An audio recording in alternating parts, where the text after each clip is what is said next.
neza amahoro n'imigisha biturutse kwa Nyagasani bibane namwe. Nongeye kubaha ikaze hano kuri Amina's Love. Niba ari ubwa mbere uje ahangaha nguhaye ikaze cyane, ndabakunda cyane.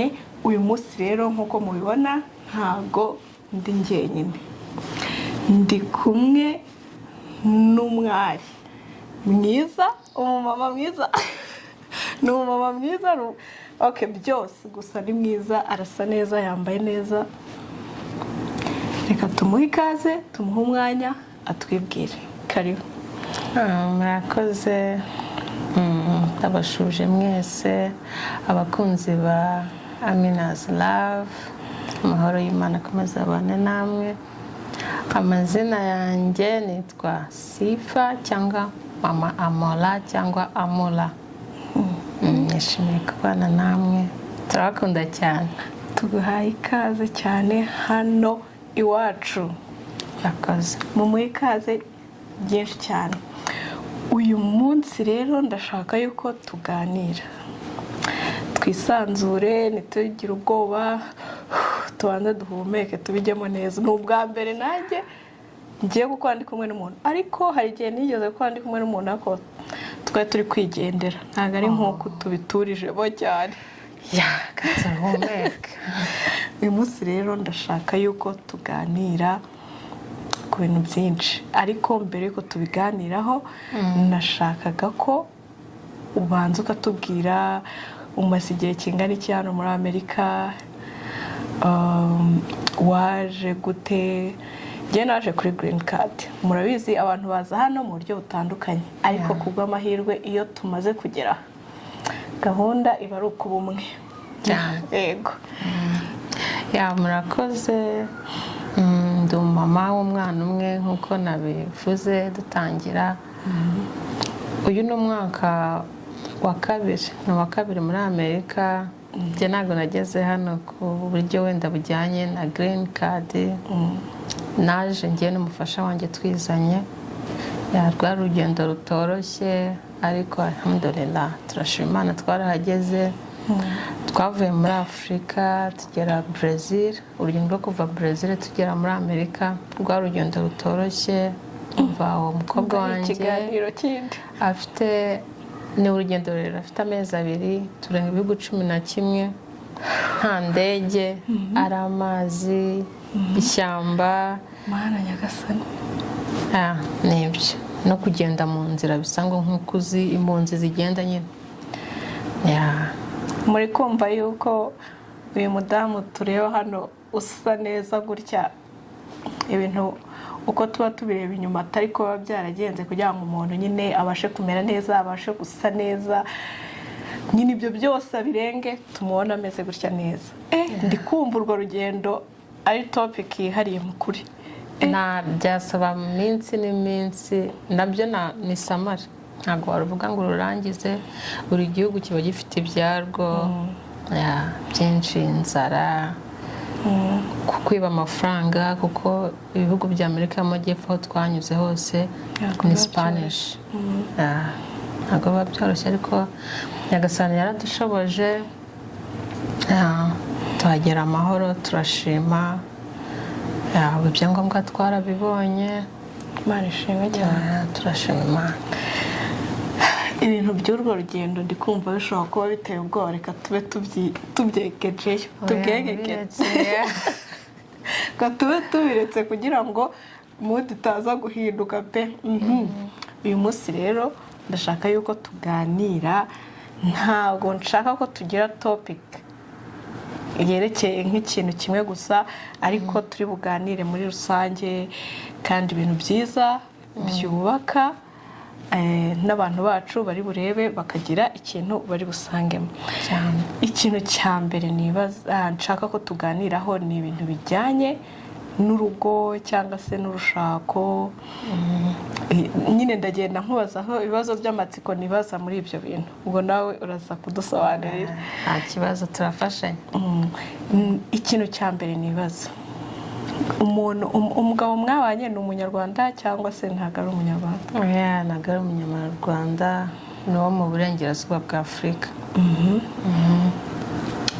Okay, hahise haza ikindi kibazo nyuma y'icyo. None se ubona ari irihe tandukaniro hagati yo kubana n'umugabo w'umunyarwanda pire n'umugabo utari umunyarwanda nyine udafite amahame y'abanyarwanda? Urakoze, ni ikibazo cyiza cyane. Icyo twese tuzi, umugabo muhabwa na Nyagasani, ariko hakaba n'ibyacu twebwe twifuza, twasabaga dusenga umugabo wifuza. Bijyanye n'imico itandukanye ntago bihabanye cyane, ariko njye icyo mbona nkurikije umuco wacu nyarwanda, abanyarwanda bacu bakunze kugira akantu, tugira ikintu cy'icyubahiro nyine, abagabo bakumva ko kiri hejuru, ariko njyewe icyo nababonyeho ukuntu bameze, aba ari umugabo ukamwubaha nk'umugore, ariko mu rugo ntago aba ashaka nyine ngo umubone nk'umugabo ukabye, aba ashaka ibintu byose mushyire hamwe, niba uri gukora iki akora iki. Ni abantu bumva bazi agaciro k'umugore, nta mirimo mu buryo bwabo bavuga ngo iyi ni iy'umugore. Nicyo kintu nakunze cyane cyane cyane, naryo tandukaniro rya mbere na mbere. Hanyuma se ubona wenda urumva yuko harimo uburyo bumwe bworoshye abantu mwashatse abagabo b'abanyamahanga, numva mwaragoye ahashasha, ariko natwe ko natwe ntago ari bose. Hari ababa nyine bari abana beza. Navuze mu muco bijyanye n'u Rwanda nyine, East Africa, imico yacu iratandukanye cyane, uko buriya n'imico nyine bitandukanye. Uko abanyarwanda bacu, abagabo bacu b'abanyarwanda bumva ibintu ntabwo bari ko bumva ibintu. Ahubwo najyaga nibaza niba wenda kubera ko twese tuba dusa nk'abava nko muri Afurika, wenda hari ibintu baba bahuriyeho. Ibintu baba bahuriyeho ntabwo ari byinshi, burya kenshi ikintu cya mbere cyo bita umuco ni ururimi. Indangagaciro z'ururimi rw'ikinyarwanda, indangagaciro ry'ururimi rwabo, kuko bakoresha icyongereza ariko bakagira nabo nyine kwa kundi imbere usanga ibihugu bifite indimi nyinshi, rero usanga burya ururimi akenshi rujyana n'umuco. Ikindi kintu ndi kwibaza, none se ubona wenda ntago mwigeze wenda mubanira mu Rwanda, sibyo? Ariko uko byenda kose umuntu iyo yakuriye ahantu aba afite uburyo nyine azi umuco waho. Ushobora kuba utarashakiye mu Rwanda ariko ukaba waraganiriye n'abantu bashatse bari mu Rwanda. Uba ubona ari ugushaka uri mu Rwanda no kubana n'umugabo uri hano ari ubuhe buryo bworoshye, mbese butuma urugo rushobora kuryoha, hashobora kuza umunezero, mushobora kumva nyine itandukaniro niri? Urakoze cyane. Burya mu buzima twese urabona ko turi aha, urugo rurushaho kuryoha iyo muri na famiye aho mukomoka. Urabona nk'ubu ugasanga muri ahantu ushobora kuba wabona abavandimwe, wabona ababyeyi ko baba bafite urugo rurusha. Ariko iyo muri babiri hazamo ikintu nyine, iyo muri kure kimeze nk'irungu, ugasanga ni kominikasiyo ya telefone, ntabwo biba bihagije, ariko urugo nyine ruba rwiza cyane. Hari benshi bavuga ngo bakunda kujya kure y'imiryango, ariko ntabwo ari byiza.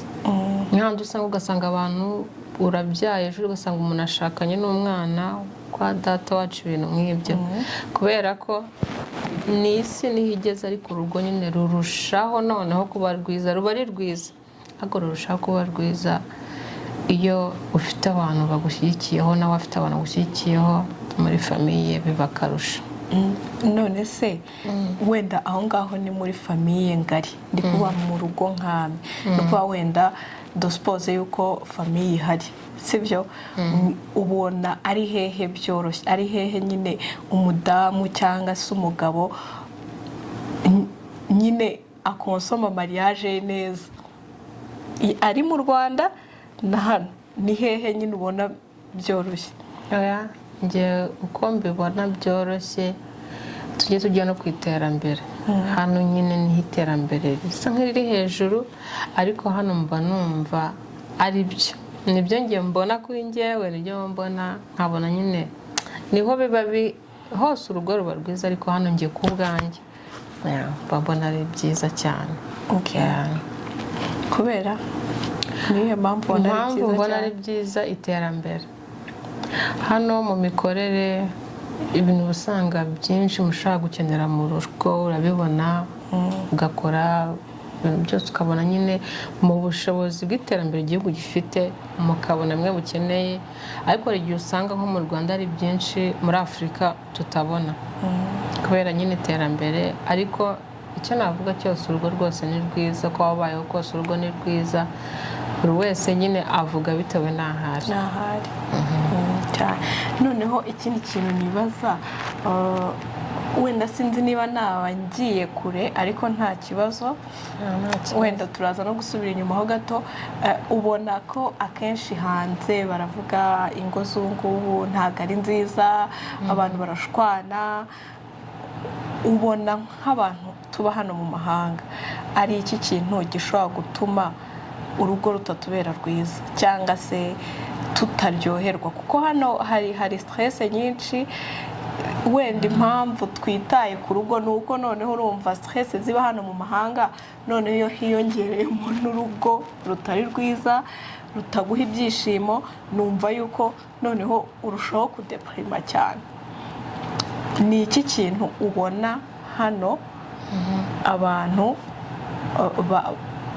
ubona gishobora guteza ikibazo cy'uko abantu bashobora gushwana, bashobora kutabana neza, bashobora nyine kutumva uburyohe bwa mariage? Ukiri aho ngaho ikintu navuga, hano biragoye n'abantu bahagaze mu ngo neza. Ni ukuri Nyagasani akomeze abashoboze ingo zikomere, ngo ubone ikintu gikunze hano kutugora ni igihe. Hano imikorere ya hano itandukanye n'iyo muri Afurika. Hari ukuntu ukora kuva ku wa mbere kugeza ku wa gatanu, ariko usanga hagiye harimo igihe ubona hari umwanya mwese mukagira mu kazi rimwe, mukazi kubonera umwanya, buri wese akabonera umwanya undi. Ariko hano muri Amerika akazi ubonye ntabwo ari amahitamo yawe, biterwa na shift zihari, nyine igenga igihe cy'akazi, kadushyira mu kinyarwanda cyacu kugira babyumve neza. Ugasanga niba ugiye gukora amanywa, umugabo agiye ijoro. Kuva ku wa mbere kugeza ku wa gatanu muri ubwo buzima ntahurira n'umugabo. Ugasanga ya weekend ubuze ngo ubonye umwanya wo kwitanaho. Hano buri wese imirimo yo mu rugo ibitureba, ugasanga uri mu bintu urajya na wa mwanya utekereza ngo urabonera wa mufasha wawe umwanya, ugasanga wananiwe, nawe arabibona ko yananiwe, ugasanga nawe afite ibindi arimo, ariwo mwanya yabonye. Rimwe na rimwe n'igihe usanga ari n'abakomeza weekend. Rero biragoye hano mariage, nyine imyanya ntabwo iboneka, kandi ubundi urugo ni umwanya. Urugo ni umwanya. Mpamvu nashishikariza abadamu bose, ubuzima ni ubuzima hano, ariko tujye tugerageza ntidukunde amafaranga hano muri Amerika kurusha urugo. Niba twagize amahitamo twaba dukeneye kubaka, tugomba no gutekereza impamvu yatumye tuza mu rushako. Ntabwo ibintu byose ari amafaranga. Amafaranga ari igihe ushaka kugenda ukayashaka, ugasanga bibaye ikibazo, kutabona umugabo wawe umwanya, habaye intandaro yo kuguca inyuma. Ya mafaranga ntabwo ugiye kuyishimamo, rwa rugo rwawe ufite abana ni stress, iyo mugiranye ibibazo abana ugasanga ni ikibazo. Tugerageze no mu kanya tubonye hano Amerika, ariko tubonere umwanya abagabo bacu.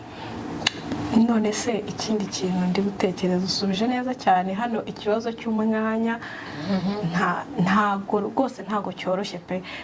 Umuntu nyine aragerageza uko ashoboye kugira ngo abone umwanya. Hari n'igihe wumva nawe ubwawe wariburiye umwanya wowe ubwawe, noneho watekereza abandi, noneho ukavuga uti Mara Nyagasani, ibintu ntabwo bizakunda pe. None se ikintu bise nibaza ko umbwiye ni ukuvuga ngo hano umwanya ni ikibazo, hanyuma se ko urugo atari umugabo n'umugore gusa, turugeramo ari umugabo n'umugore, hanyuma ubwo urukundo rukatuzanira n'abandi bana n'undi muryango mugari. K'ikibazo umwanya hano ari ikibazo, iyo bigeze ku bana bigenda bite? Ku bana nk'uko twabivuze ko tugira igihe nyine dukoramo akazi. Nicyo navugaga ugeze ko nkigaruke ku kibazo wambajije imitandukanye y'abagabo mu bihugu bigiye bitandukanye. Niba tugeze muri iki gihugu tugomba kumenya ko uri umugabo n'umugore, ariko tunatekereze imibereho y'igihugu. Inshingano zose ntuzihe umugore. Niba koko ubonye uwo mwanya umugore agiye mu kazi, umva ko ugomba rya terambere ry'umwana, bya byishimo by'umwana, kwa kwitabwaho k'umwana, ugomba nawe gufasha umufasha wawe bikagenda neza, ntihagire igipfa kandi mufite amahirwe yo kuba mukibanye muri babiri. Niyo nama nagira abagabo, tugerageze abantu bose bafite ngo twitaneho, twite no ku rubyaro rwacu cyane. Ikindi kintu wenda nari ntekereje ngo nko kuri icyo kintu wari uvuze, ni ukuvuga ngo nabyo bishobora kuba mu mpamvu zatuma umuntu ataryoherwa muri ubu buzima bw'aha mu mahanga. Ni ukuvuga ngo igihe cyose urumva tuba twaraje tuje gupagasa, tubyite gutya, nta ambiyanse ushobora kubonera hano pe. Ambiyanse wenda wasohoka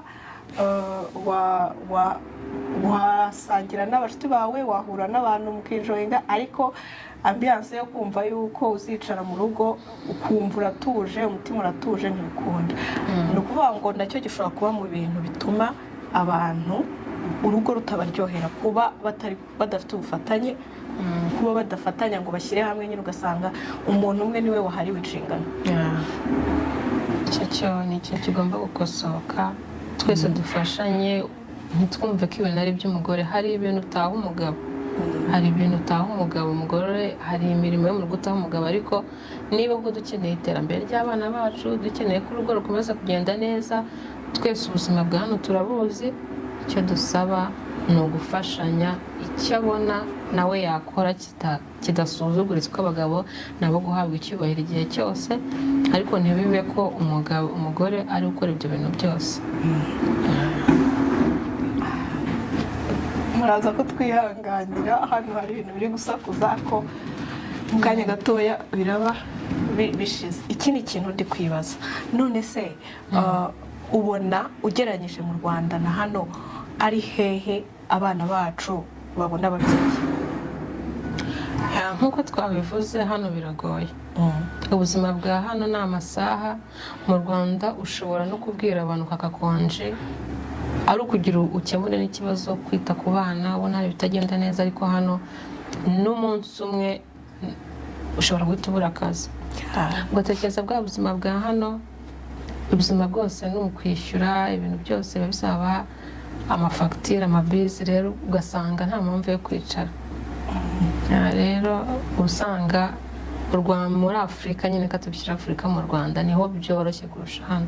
Kubera ko ho byibuza ushobora no kubona umuntu usigira umwana, hano biba bisaba kwisakirifiya, abaturanyi haba amadekeya, ariko nanone hari igihe uba ubona ukora n'imibare ukabona ntabwo bivamo, bigasaba yuko wenda umusigira umuturanyi, umuha umuntu akamugufasha. Rimwe na rimwe kwa kundi n'abantu twavuye ahantu hamwe, nyine ikintu cyo kumva nyine kuba ari kumwe n'abana b'umuntu twavuye ahantu hamwe, nta kiba ari bubone, araba ari nyine mu muco w'iwacu. Ndeka ari nayo mpamvu twese tuba twumva ari byo byiza kuruta kumutwara muri dekeya. Hanyuma se ikintu kindi nibaza, nubwo rwose watubwiye yuko umwanya ubura, ukatubwira yuko nyine byandi byose twavuze imbere, ariko birashoboka ko umuntu hano abaho yishimye, agira urugo rwiza, mbese urugo rwiza rushobora no gutanga urugero ku ngo wenda ziri abantu bafite umwanya, bafite igihe wenda batanagikoresha. Birashoboka? Birashoboka. Ikintu cya mbere hano ni ukwakira ubuzima, ukakira kondisiyo wisanzemo wowe n'umufasha wawe. Niyo mumaze kwakira iyo kondisiyo, mumenya uko ibintu byose mubitwara kandi mu byishimo. Mu buzima utarakira ikintu ngo wumve ngo iki kintu kimeze gutya, kigomba kugenda gutya, kandi ntikigomba no kubuza ibyishimo mu muryango. Niba habonetse ya wikende ukajya, niyo mwatembera n'umuryango, mukagaruka mugakomeza ubuzima, mukitegura n'akazi, mukomeza mukajya mu buzima busanzwe. Ariko yabaho cya kintu cy'uko usanga ugize umujinya, ukamutekereza ibintu byose, ngo urakora ibi n'ibi, ugahora utekereza ninjye ugomba komeza, ninjye ugomba kuzinga, ninjye ugomba guteka, ninjye ugomba kujya mu kazi, ngomba kujya guhaha, ngomba gushaka uko nkora ikiganiro.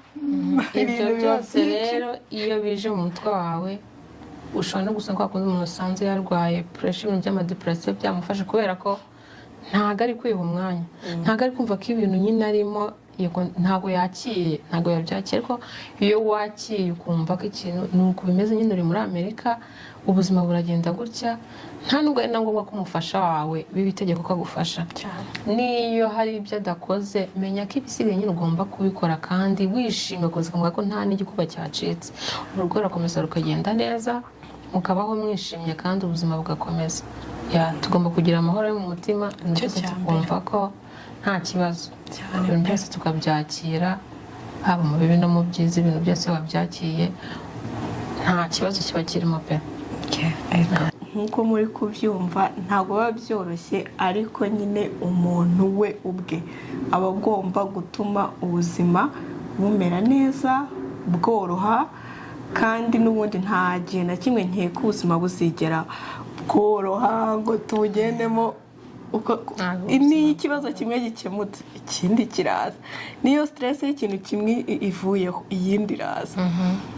None se ni gute dushobora kubaho tukamanaginga ubuzima bw'urushako, hanyuma tukabifatanya n'akazi, tukabifatanya no kurera abana bacu neza? Kuko nk'uko wabivuze, nubwo nyine akazi kadutwara tukaburira umwanya abana bacu, hari ibikomere byinshi bibasigira, byinshi cyane.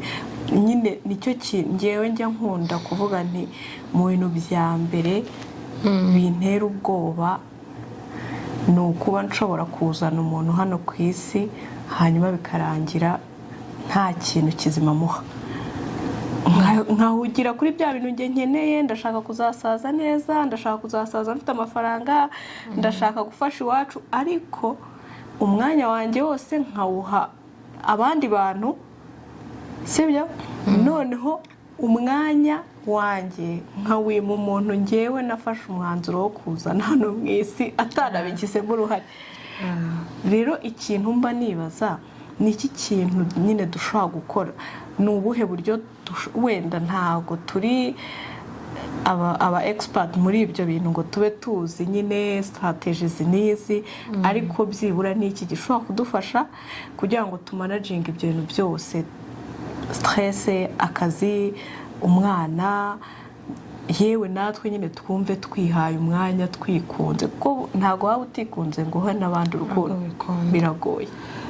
Icyo navuga aho ngaho ni cya kintu navuze cyo kwakira ikintu urimo. Iyo wakiye ikintu umenya nuko ugitwara, ukamenya umuyoboro w'icyo kintu uragitwara gute. Niba uvuye mu kazi ukamenya ko ubwo buri muntu wese afite uko akunda, dufite uko turera, ufite ibyo ushaka, uzi uko umwana icyo akunda, tuba tugomba kugerageza nk'ababyeyi. Niyo mpamvu navuze ko tugomba kugerageza mu buryo dushoboye kose ukabonera abana umwanya cyane, kuko hari ibintu byinshi tuba tubona ugatekereza ko ayo mafaranga, kugira ibindi bintu by'ibyishimo hanze utari kumwe n'abana, ntabwo ibyo bintu ari byiza. Ababyeyi bose hari benshi, hari n'uwo nigeze kubona bino by'iterambere ryaje, umukobwa agahama muri night club no mu tubyiniro, agahamaho umwana ibinini bimusinziza kugira agende. Sinzi inshuro ngo yari yakanga, ariko harageze asangaje umwana yakomereje ko asigaye nawe abifa. yitabye Imana. Ukaza ugasanga umwana yitabye Imana, ngo wahaye umwanya za nshuti ngo ntabwo uri gushaka ngo zikubone gutyo, ngo wabaye umubyeyi ngo urahinduka, ngo ntukiza mujye muri bya bindi. Wenda sinzi icyo turaza kukigeraho. Biri mu bintu, iyo uje mu rushako haba hari abantu, umuntu wa mbere ubundi ni uwo mugabo Imana yaguhaye, urundi rubyaro nabi Imana igenda ikugenera. Rero iyo ugiye ugafata bwa buzima wari umukobwa ukabuzana mu rushako, ukumva ko 90% biri bugume kuri, ntabwo wubaka, ntabwo bikunda, ntabwo wubaka. Uba nyine akenshi ngiye nemera ko 30% ubundi bya bintu byose wakundaga mu bukobwa urabisiga. 70 ikaza ikaba urugo. ahubwo 50 ntabwo byaba 50 kuko bya bindi wakoraga mu gihe cyashize ubihaye 50 hano byakomeza gupfa kuko haba hari abantu benshi bari kugenda biyongera muba muri kwaguka. handi hagumye 50 ntabwo wa mutware n'abana tutazi umubare bazaba muri ya 50. hari uhagera 30 yego ibyishimo byawe ntiwibure ngo wiyime umwanya wiyibagirwe, ariko ukagomba kumenya ko umugabo wawe ibyo usabwa mu bushobozi Imana yaguhaye n'ubwenge wabimuhaye. wa mwana Imana yaguhaye cyangwa abandi birenze 1 2 3 making ashoboka abana bishimye cyane. dufate umwanya wo kwicarana n'abana bacu igihe ufite abana batangiye kumenya ubwenge, tuganiza abana, uha umwanya abana. n'igihe umaze kubaganiza ugire wa mwanya bari busy bagira ibyo baba bakina nabyo. Iterambere ryaraje, haba umwanya nawe n'umufasha wawe. mu bintu tugomba igitsina gore umuntu wese uri mu rugo, ikintu kijyanye na social media tugerageze tugabanye. kiri kwica imibanire myiza yo mu rugo, ugasanga ibintu byose byazambye kandi nawe ukitera stress, ugasanga ntumeze neza kubera ko byinshi hano ubuzima buragoye. igihe ibintu kenshi abagore tuba dusabwa gukora mu rugo, ugasanga hagiyeho na social media, ugasanga birenzeho, usanga urwaye umutwe, hakiyongeraho na bya bindi wahaye umwanya telefone utakoze kwita ku rugo ufasha wawe, ugasanga biteje ikibazo cyane. tugerageze umwanya wa social media koko tuwugabanye. ikindi kintu turenda gusoza, ariko ikintu nshaka ko tuganiraho nako nkubazaho, ni iyihe nama cyane, ni iki kintu ushobora kubwira umukobwa washakanye n'umusore uri muri Amerika, aho yicaye mu Rwanda agomba kuba ari guprepara mu mutwe we? ibyo twavuze imbere byose biramureba, ni byiza. wenda aka kanya turi kubiganiraho, birashoboka ko yaba njyewe yaba nawe nta muntu twigeze tubona ubitubwira, cyangwa se n'ubitubwira akabinyura hejuru.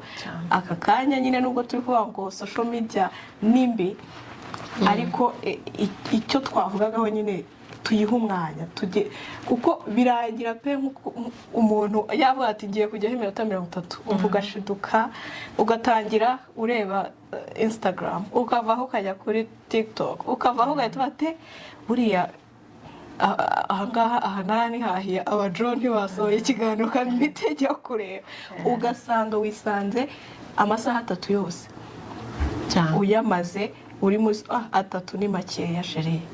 ofu yawe waza kuyireba ugasanga 1/2 cyose ukimaze uri muri social media. Sibura wari no gufata amasaha, wari no kubyuka ugakora ibyo ukora, hanyuma na wa muryango twavuze akenshi bigoye hano ari ukubura umwanya wabo, ukaba wanapanga mukanagenda mugasohoka mukajya muri park mukategura mukasaya, nyine ukumva nyine ko hari quiet time mu rugo, nyine muri kumwe. ibyo twavuzeho, iyo ibyo bintu byose wabihaye umwanya, ukaza no kujyana n'umwanya wo kwiha igihe na famille yawe, umutwe wumva uruhutse, nta bintu byinshi biri mu mutwe. ariko iyo uhaye ya social media bwa mbere, akaba ariyo uha umwanya wa mbere mu rugo, uhora na stress, ugasanga nawe hanze murahagiye kwishima, nta mahoro ufite, ugatekereza ibyombo gufura. ariko ibyo rwose iyo wadukoze mukajya hanze mukishima, uzi kuri bugaruka ufite amahoro, karuhuka, uba wumva nta kibazo pe. nuvuga ngo muri rusange ni ugukora ya systeme twakuze twumva, ni ukuba abazungu cyane. gahunda yo kuba abazungu tuyibika imbere, kuko nta gahunda ufite Amerika irakubihira. kubera yuko cyane cyane ufite urugo, nta gahunda ufite, kuko akazi ntuzareka kukajyamo, ubuzima busanzwe ntuzareka, ntabwo uzabaho udahura n'abagenzi bawe, ntabwo bizagorana. nayo nkubajije mbere, ni iki kintu wabwira umuntu uri kwitegura ko ati nyagasani nashyiremo imigisha vuba ngiye kuza nzaba umugabo? icyo nabwira abanyarwanda bose kazi muri rusange bitegura kuba baza kubaka hano muri Amerika, ikintu cya mbere nabagiraho inama, mubanze mutekereze cya kintu kigiye kugukura mu rugo. Kuvuga ngo urugo biratandukanye Afurika na hano, usanga uri mu buzima bwo muri Afurika mu Rwanda umukozi ufite n'ubushobozi ugire 5, hakaba hari ibintu byinshi biri bugende neza byakozwe n'undi muntu, ariko hano byose bizaba ari we. Niyo mpamvu rero hari byinshi agomba kuza yakuye mu mutwe ko hari byinshi agomba kwiyima kugira urugo rwe rugende neza. Agomba kwirengagiza ya mikurire yacu yo mu Rwanda, buri weekend wasohotse cyane ntabwo ariko bimeze. Weekend ya hano ni mu rugo, kwita ku muryango, nyine uko gusohoka bari ibyawe na famiye, kuko wa wundi wari uzi ngo muri bugende nawe bari mu bye. Niyo nama nabagira, batekereze ku kintu bagiye kuzamo. Ubuntu wese, umukobwa wese agomba ugiye kujya mu rushako, ubutekereza ko ati mvuye hano ngiye gura n'umuntu turakundana amanya imyaka runaka, ariko aba ari ikintu kidasanzwe ugiye kwinjira. Noneho byakiyongeraho kondisiyo y'ibihugu bitandukanye, ugomba kuba seriye, ugomba kuza uzi ko hari bimwe mu byo wakuriyemo ugiye kuba utari bubone. Ariko nyine ntibikureho ko urugo rwawe ukomeza kurutwara nk'uko urugo rw'inzozi zawe, ibyo wanga akazi ngo umwanya, ibyo ntabwo bikura ko urugo rukomeza kuba rwiza, ko rukomeza rukaba rwiza. Ariko icyo nabugiraho inama cya nyuma, niba mukobwa uteganya kuza kuba wagira urugo muri Amerika utari ufite ikintu cyitwa time management muri wowe, igihe ugerageza biragorana, ariko icyo cyo kigomba kubaho, kuko utagize icyo gihe cy'amasaha meza ntago wakita ku rugo, ujya muri ka kazi bakuha amafaranga ku isaha. Niyo mpamvu rero narya koranabuhanga ugomba kugabanuka kugira ngo ibyo byose bibe biri ku murongo mu mutwe wawe.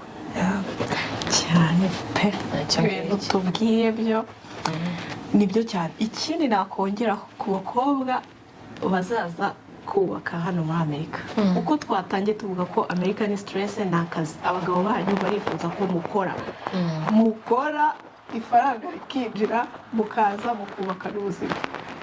Kandi ikindi barifuza ko mubatetesha, bakaba abagabo mu rugo nk'ibisanzwe, nk'uko nyine umugabo wo mu Rwanda biba bimeze, sibyo?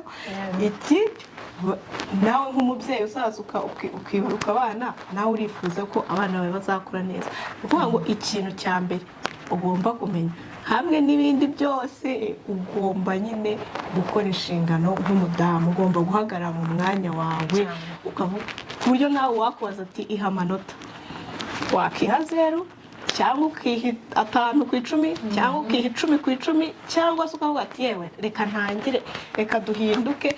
Wenda nanaboneraho ko twabwira aka kanya n'abari hano nyine iki kiganiro gitume nyine buri mudamu wese ashobora kwitekerezaho. Ntacyo bitwaye munakirebanye n'abatware banyu, kugira ngo murebe se ni hehe bipfira, niki twakora kugira ngo nyine tubone ibyiza by'urugo, niki twakora kugira ngo twumve twishimye tutari stressé, cyane ko ari twe tuba tugomba kumara na stress. Cyane rwose twagiranye ikiganiro cyiza. Murakoze, nanjye nishimye cyane. Muzanagaruka? Tuzagaruka cyane. Wakoze cyane, katwizere ko iki kiganiro kigomba kuburesinga n'ibindi byose bizakurikira cyane. Mwakoze cyane rero kudukurikira.